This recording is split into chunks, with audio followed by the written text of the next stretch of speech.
hidup di dalam Kristus butuh fondasi. Yang pertama adalah hidup dalam persekutuan dengan Tuhan. Yang kedua adalah perintah baru. Dan yang ketiga adalah hidup dalam kawanan. Yohanes 14 ayat yang ke-21. Barang siapa memegang perintahku dan melakukannya, dialah yang mengasihi aku. Dan barang siapa mengasihi aku, ia akan dikasihi oleh Bapa-Ku. Dan aku pun akan mengasihi dia dan akan menyatakan diriku kepadanya. Saudara, ayat ini berbicara tentang memegang perintah, yaitu mereka yang mengasihi. Nah, dari sinilah saya menemukan sebuah kalimat yang bagus, bahwa ketaatan itu merupakan hasil dari kasih. Jadi, ketika kita memegang perintah, ketika kita menaati perintah Tuhan, itu adalah hasil daripada kasih kita kepada Tuhan. Tanpa kasih, maka kita nggak bisa. Jadi di situ dituliskan bagian B.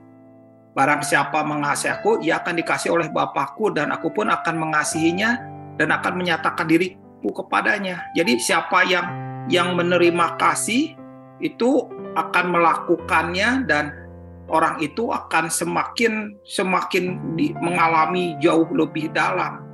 Dia akan dikasihi dan Tuhan juga akan menyatakan diri.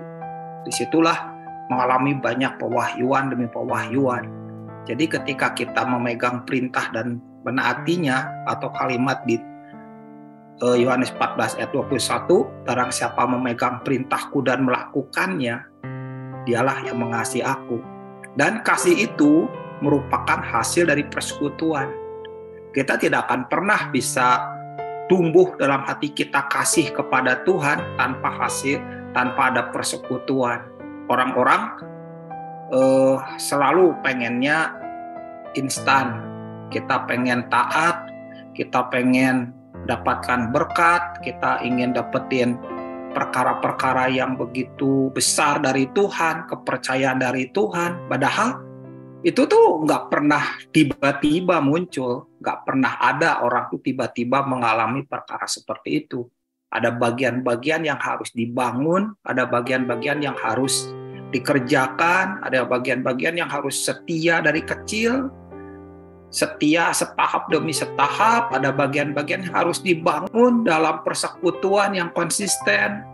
Ya sekalipun orang lain nggak melakukannya, ya kita nggak perlu memusingkan diri dengan orang lain, karena kita punya kasih yang terus bertumbuh karena punya persekutuan yang semakin dalam, dan itu akan semakin terasa betapa kita semakin membutuhkan persekutuan dengan Tuhan.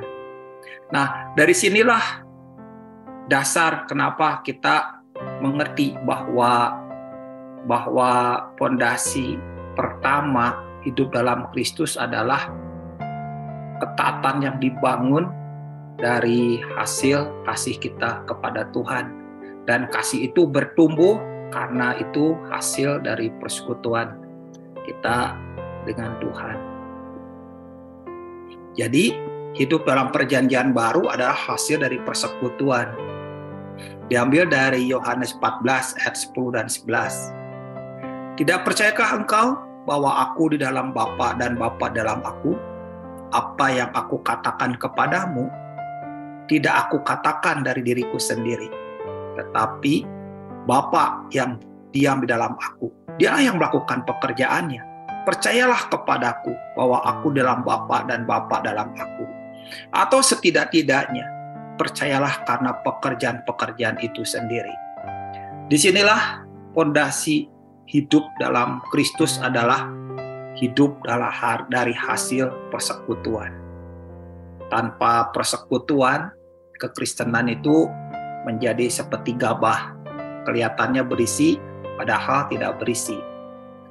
Tanpa persekutuan, kelihatannya kita melakukan banyak aktivitas. Orang yang sibuk pelayanan, yang aktif pelayanan, tanpa punya persekutuan pribadi, itu sama seperti mobil yang ada dalam garasi, tanpa bensin, tanpa oli, gak bisa dijalankan.